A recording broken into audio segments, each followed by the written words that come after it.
Hey you guys, another week of Come Follow Me. We're in Genesis chapters 1 and 2, Moses chapters 2 and 3, and Abraham chapters 4 to 5. And you're like, oh my gosh, that's a lot of reading. It's actually not, they're all quite short. And it's kind of the same story told 3 times over. And we're going to sort of talk about that a little bit. But Genesis, like the Bible, as you know, came together from several different places and resources and combined. And that's why we say we believe it's true as far as it's translated correctly, because a lot of things have been left out. And then you can go and read in Moses, and that's what Joseph Smith translated from those books. But Abraham, which is where I'm really going to focus this time, is actually a record of what Abraham saw himself in vision and what the Lord let him see. So it's sort of more correct, or it gives us a better understanding, a deeper understanding. And we'll talk about that as we go along. So although I've got scriptures from all over these readings, I'm going to focus and read mostly from Abraham because that's what I like. So we're going to start Genesis 1 verse 2, but Abraham 4 verse 2. So I'm going to read Abraham 4 verse 2, which says, "And the earth after it was formed was empty and desolate, because they had not formed anything but the earth, and darkness reigned upon the face of the deep, and the spirit of the gods was brooding upon the face of the waters."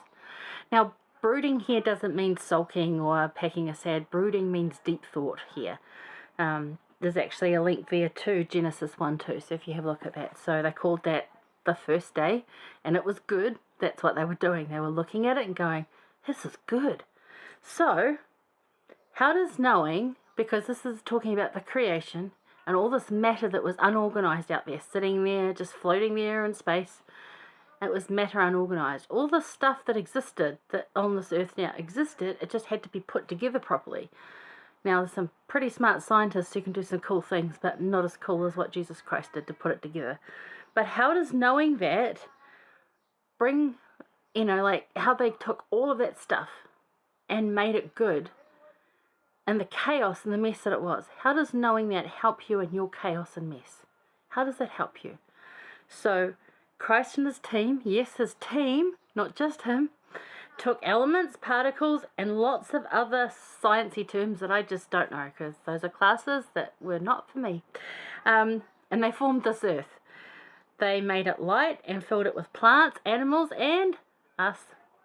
And this can bring us much comfort in our chaos, because if we let the Lord in, he will take our mess and make it extraordinary out of the ordinary. Isn't that cool? So all the, like what he did to create this earth, take all that mess of elements and he made it beautiful. He can take our mess, whether it's emotional, physical, or just your messy house, whatever it is, whatever your mess is, if you let him in, he will create that into something extraordinary, because he's wanting you to become. His creative work isn't finished, so let him help you shine. Isn't that cool? That's what I took from it. I'd love to hear what you thought about the whole creation part. Elder Uchtdorf said this really cool quote. He said, "Creation brings deep satisfaction and fulfillment. We develop ourselves and others when we take unorganized matter into our hands and mold it into something of beauty." Because even we do that, don't we? When we create like craft work or do art, or we sing and we dance, we take something and make it beautiful and good.